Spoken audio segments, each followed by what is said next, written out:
नमस्कार दोस्तों, मेरा नाम है अजय। आज हम पढ़ेंगे फर्स्ट लॉ ऑफ थर्मोडायनेमिक्स के बारे में।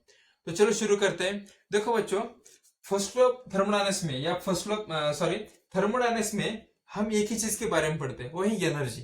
एनर्जी का कन्वर्जन, टोटल एनर्जी, मतलब इंटरनल एनर्जी हो गई, या आपकी थर्मल एनर्जी हो गई, काइनेटिक एनर्जी, पोटेंशियल एनर्जी, या आपकी जो एटॉमिक एनर्जी हो गई। वो सारे के सारे जो एनर्जी है उसे हम इंडिकेट करते हैं यहाँ पर टोटल एनर्जी से। और टोटल एनर्जी का कन्वर्जन जो होता है सिर्फ हम थर्मोडायनामिक्स में पढ़ते हैं। ओके, एनर्जी का कन्वर्जन है मतलब क्या कि एनर्जी एक चीज से दूसरी चीज में कन्वर्ट हो रही है। अगर हम एनर्जी का कंसेप्ट देखा जाए तो एनर्जी के बारे में हमने क्या पढ़ा है? हमने पढ़ा है कि एनर्जी इज कंजर्व्ड, मतलब एनर्जी कांस्टेंट है। एनर्जी को हम क्रिएट भी नहीं कर सकते और डिस्ट्रॉय भी नहीं कर सकते। अब अगर वो नहीं कर सकते तो हम सिर्फ क्या कर सकते हैं? हम one form to another form में कन्वर्ट कर सकते हैं।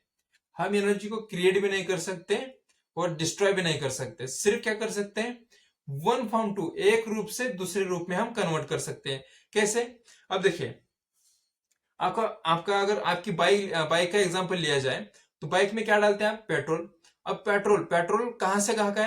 पेट्रोल गया आपके टैंक से आपके इंजन में। इंजन में जाने के बाद क्या होता है? अगर पेट्रोल देखा जाए तो पेट्रोल क्या है? एक केमिकल एनर्जी है, केमिकल है ना, तो उसके अंदर केमिकल एनर्जी है। अब केमिकल एनर्जी, वो पेट्रोल कहाँ गया? आपके आईसी इंजन में चला गया। अब इंजन में जैसे ही जाता है वहां पर क्या होता है? वो जो आपका स्पार्क प्लग है वो क्या करेगा? उसको इग्नाइट करेगा। उसको इग्नाइट करने के बाद वहां पर क्या होगा? ब्लास्ट होगा। अब ब्लास्ट होने के साथ साथ, ब्लास्ट होता है मतलब क्या होता है? हीट हुआ। तो हीट क्या है? एक थर्मल एनर्जी है। तो केमिकल एनर्जी का कन्वर्जन किस में हुआ? आपके थर्मल एनर्जी में हुआ। अब थर्मल एनर्जी क्या कर रही है? वो प्रेशर लगा रही है किस पे? पिस्टन पे। अब पिस्टन पे फोर्स लगाने के बाद किस में कन्वर्ट हो रहा है? अब हम चल रहे हैं पिस्टन का कन्वर्जन। पिस्टन क्या कर रहा है? रेसिप्रोकेटिंग मोशन कर रहा है। अब रेसिप्रोकेटिंग मोशन करने की वजह से नीचे आपका क्रैंक क्या करता है? क्रैंक आपका रोटरी मोशन करता है। और रोटरी मोशन करने की वजह से आपका जो शाफ्ट होता है कहां पर कनेक्ट होता है? कनेक्ट होता है गियर को। गियर क्या करेगा? गियर आपके व्हील्स को रोटेट करेगा।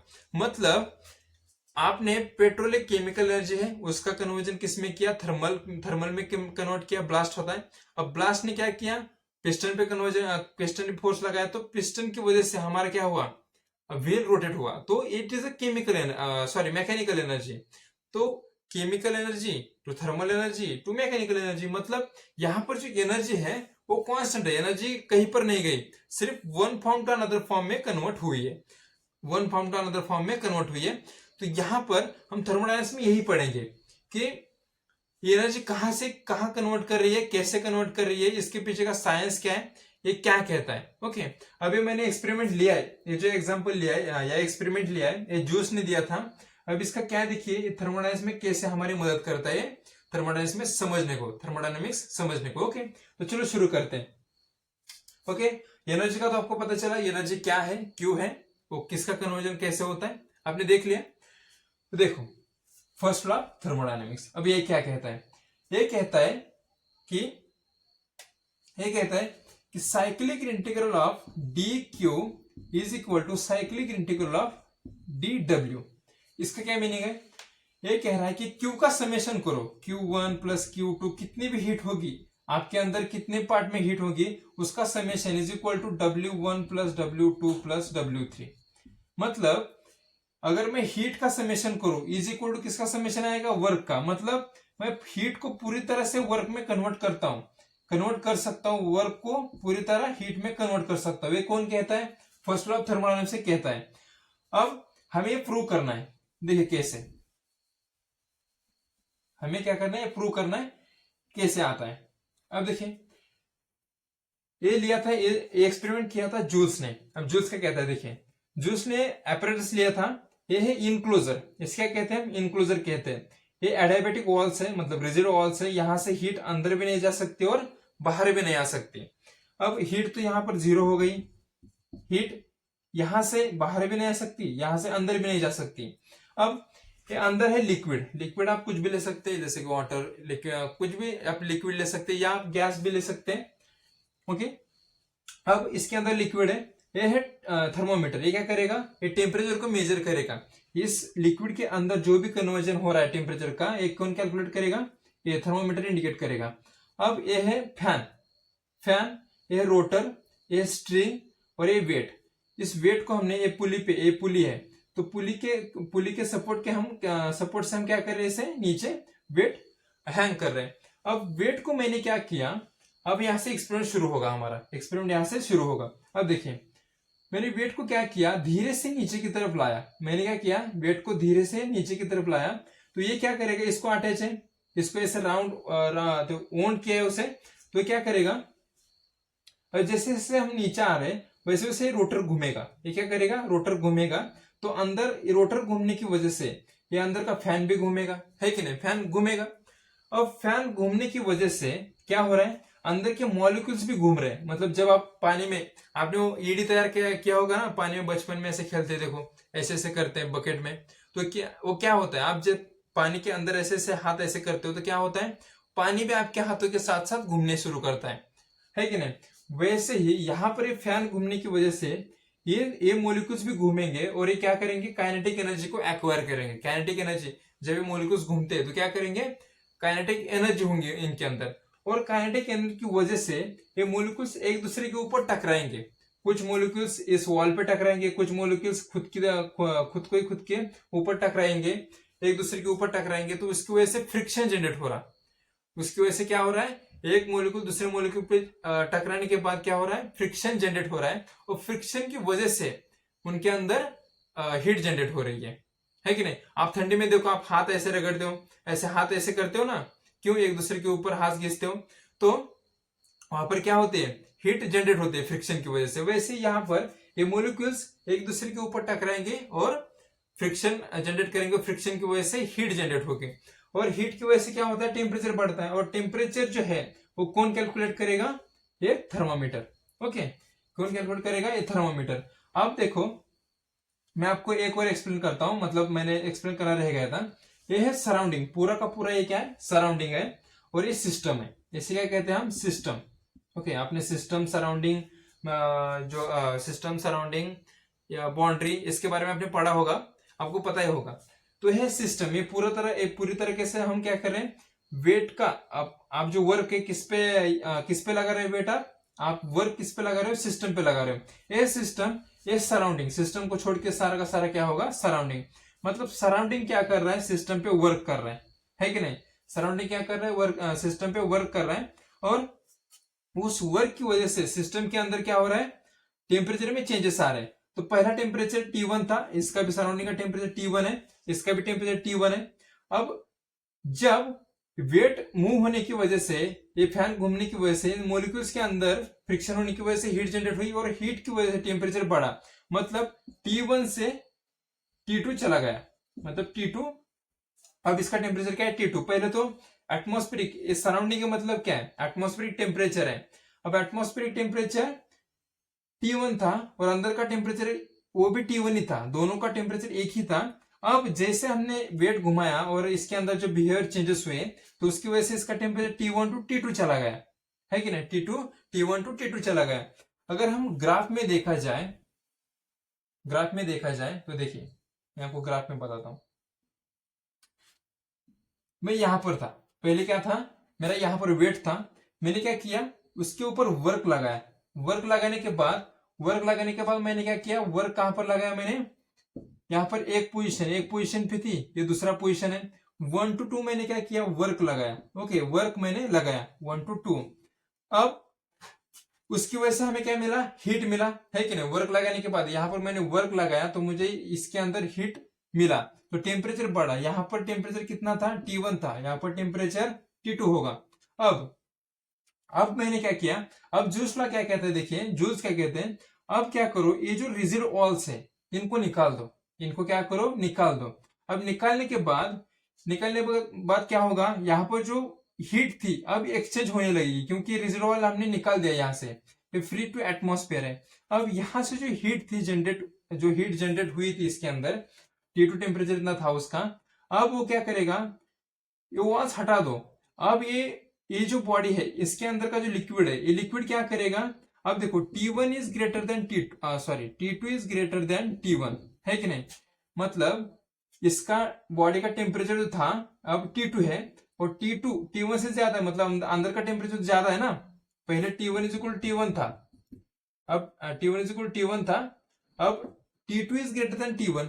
अब क्या करेगा, आपको तो पता है सेकंड लॉ ऑफ थर्मोडायनेमिक्स क्या कहता है। सेकंड लॉ ऑफ थर्मोडायनेमिक्स कहता है कि टेम्परेचर या हीट कहां से कहां कैरी होती है, हायर टू लोअर। अब T2 क्या था, हायर था, T1 क्या है, लोअर है। तो अंदर से टेम्परेचर बाहर की तरफ चला आएगा, अंदर की तरफ से बाहर की तरफ चला आएगा। मतलब इसके अंदर जो हीट थी, टेम्परेचर था, वो अब किसको देगा, T1 को देगा। तो इसके अंदर का टेम्परेचर भी घट जाएगा, है कि ना, टेम्परेचर घटा। तो यहां पर ये T2 से फिर कहां पर आया, T1 पे आया। मतलब इसका टेम्परेचर अब किसके सेम हुआ। अब देखो, जब टेम्परेचर क्या होता है आपके बाल्टी के अंदर, जब पानी गर्म होता है तो पानी ठंडा होता है, तो सराउंडिंग का टेम्परेचर और बाल्टी का टेम्परेचर सेम ही होता है जब ठंडा होता है तो, है कि नहीं। तो यहां पर भी क्या होगा, T1 is equal to T1 चला जाएगा, फिर T1 तक इसका टेम्परेचर चला जाएगा। तो अब क्या हुआ, सराउंडिंग टेम्परेचर और अंदर का टेम्परेचर अभी भी सेम है। मतलब पूरा एक साइकिल देखिए, उसने क्या किया, पूरा साइकिल किया। पहले वर्क लगाया, हीट जनरेट हुआ, फिर मैंने इसके वॉल्स हटा दिए, तो फिर ये अपनी खुद की पोजीशन पे चला आया, है कि नहीं। इसका टेम्परेचर था, ओरिजिनल था T1, वहीं पर ही चला गया। मतलब इसने एक पूरी साइकिल कंप्लीट की। साइकिल कंप्लीट करने के बाद मुझे पता चला कि जहां से मैंने शुरुआत की थी अभी मैं वही हूं, साइकिल कंप्लीट करने के बाद। ओके, तो देखिए यहां पर हमें क्या पता चला, W का कन्वर्जन किसमें किया मैंने, Q में चला गया। W का कन्वर्जन किसमें किया, Q में किया। अब Q का कन्वर्जन मतलब हीट में किया। अब मैं हीट का कन्वर्जन वर्क में नहीं कर सकता। देखिए क्या है, ये सबसे बड़ा इंपॉर्टेंट पॉइंट है। आपको जो लिमिट टोटली वर्क में कन्वर्ट होती है या नहीं। ओके, हमने तो पहले क्या देखा था कि वर्क को मैं हीट में कन्वर्ट कर सकता हूं, बट हीट को मैं वर्क में नहीं कन्वर्ट कर सकता। टोटली वर्क में हम कन्वर्ट नहीं कर सकते, है कि नहीं, वर्क में हम कन्वर्ट नहीं कर सकते। अब ये कैसे हमें पता चलेगा, मतलब इसके पीछे का रीजन क्या है और ये ऐसे क्यों है। तो हम एक एक्सपेरिमेंट करेंगे। पिस्टन अरेंजमेंट, नीचे मैंने इसके आग लगाई। ओके, ये आग है, ये पिस्टन है, इसके ऊपर ये शाफ्ट, इसके अंदर मॉलिक्यूल्स है, इसके अंदर है क्या, मॉलिक्यूल्स। अब मैंने जैसे इसे आग देना शुरू किया।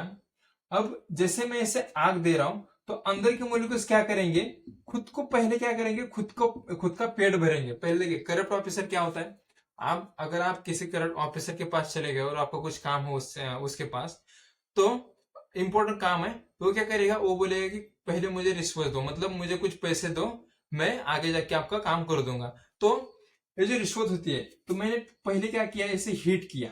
ओके, तो खुद का पेट भरा। पहले क्या किया उस ऑफिसर ने, खुद का पेट भरा, मतलब इंटरनल एनर्जी, खुद की एनर्जी, इसकी एनर्जी क्या करेंगे, इस मॉलिक्यूल्स की खुद की एनर्जी, उसे किससे इंडिकेट करते हैं, क्यू से इंडिकेट करते हैं। अब क्यू इतनी हीट दी, तो खुद को इंप्रूव करने के लिए उन्होंने यू इतनी एनर्जी ली, ओके, खुद को इंप्रूव करने के लिए। फिर जो बच्ची कुछ, मतलब अब तो फिल हो गई, मतलब खुद की एनर्जी, उन्होंने तो पेट भर लिया। अब उन्होंने क्या किया, काम करना शुरू किया, इस पिस्टन के ऊपर काम करना शुरू किया। अब जैसे ही काम करना शुरू किया, तो उन्होंने क्या काम करना शुरू किया, तो मतलब क्या हो रहा है, यहाँ पर वर्क प्रोड्यूस हो रहा है कि नहीं, ये ऊपर की तरफ चला जा रहा है, मतलब वर्क प्रोड्यूस हो रहा है।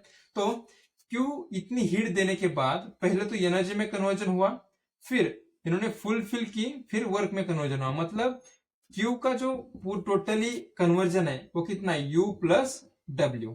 ओके, तो ये है क्यू की असली कहानी, कि मतलब क्यू टोटली वर्क में क्यू कन्वर्ट नहीं होता। तो यहां पर मैंने बताया आपको, उसको इंटरनल यू जो है वो इंटरनल एनर्जी खुद को इंप्रूव करने के लिए लगती है, और उसके बाद वो बच्चे कुछ एनर्जी वर्क में कन्वर्ट कर लेगी। तो Q is equal U plus W है। ओके, आपको पता चला कि Q is equal U plus W क्यों है, और क्यू को हम हीट को हम W में कन्वर्ट, टोटली वर्क में कन्वर्ट क्यों नहीं कर सकते, उसके पीछे का रीजन क्या है। ओके, अब हम देखते हैं इसके लिमिटेशंस क्या है। देखिए, इसको हम लॉ ऑफ नेचर भी कहते हैं। ओके, लॉ ऑफ नेचर भी कहते हैं इसको। आपको पूछा जाए, कभी कभी आपको ऐसे पूछा जाता है कि लॉ ऑफ नेचर क्या है, तो इट इज इसको हम दो नाम देते हैं। इसको फर्स्ट लॉ ऑफ थर्मोडायनेमिक्स में हम एक और नाम देते हैं, law of conservation of energy. Law of conservation of energy. फिर law of nature, law of nature.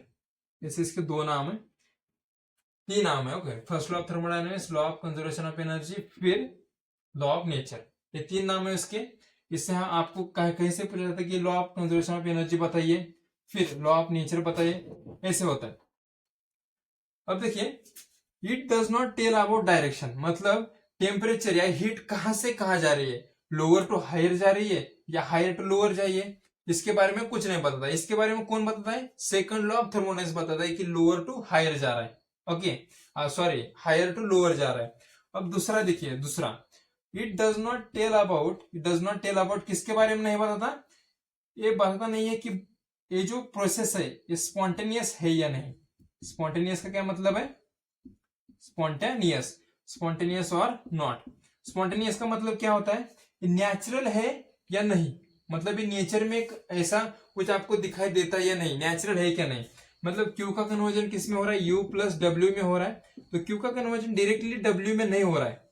मतलब नेचर में अगर देखा जाए तो नेचर में भी हम क्या देखते हैं कि भाई उन्होंने क्या बताया था, Q is directly proportional W, मतलब क्यू का कन्वर्जन डायरेक्टली डब्ल्यू में होता है, उन्होंने बताया फर्स्ट लॉ ऑफ थर्मोडायनेमिक्स में। बट एक्चुअली में कैसा है, ऐसा उसका कन्वर्जन है। तो यहां पर उन्होंने ये नहीं बताया कि भाई Q is directly proportional to W है और ये नेचर में नहीं आता, मतलब ये नेचर में ऐसा है ही नहीं। नेचर में अगर देखा जाए, एक्चुअली में देखा जाए, तो क्यू का कन्वर्जन पहले यू में होता है प्लस डब्ल्यू, तो नेचुरली ये ऑकर नहीं होता और ये नेचुरली ऐसे ऑकर होता है। तो उन्होंने इसके बारे में नहीं बताया कि भाई ऐसा कुछ हो सकता है कि नहीं, तो उन्होंने सिर्फ बताया क्यू का कन्वर्जन डब्ल्यू ऐसे हो सकता है। ओके, स्पॉन्टेनियस है कि नहीं। और तीसरी लिमिटेशन है कि हम डब्ल्यू को टोटली हम क्यू में कन्वर्ट कर सकते हैं, बट हम क्यू को टोटली हम डब्ल्यू में कन्वर्ट नहीं कर सकते। वहां पर कुछ तो एनर्जी खुद को इंप्रूव करने के लिए वो लेगा ही सिस्टम। ओके, तो क्यू को टोटली हम कन्वर्जन नहीं कर सकते, हम डब्ल्यू कन्वर्जन टोटली क्यू में कन्वर्जन कर सकते हैं, ये है हमारा लिमिटेशंस। ओके, तो फर्स्ट लॉ ऑफ थर्मोडायनेमिक्स का हमने देख लिया, फर्स्ट लॉ ऑफ थर्मोडायनेमिक्स क्या है, एनर्जी क्या है, इसके अंदर हीट का कन्वर्जन कैसे होता है, जूल्स लॉ देख लिया, फिर हमने इसके लिमिटेशंस देख लिया।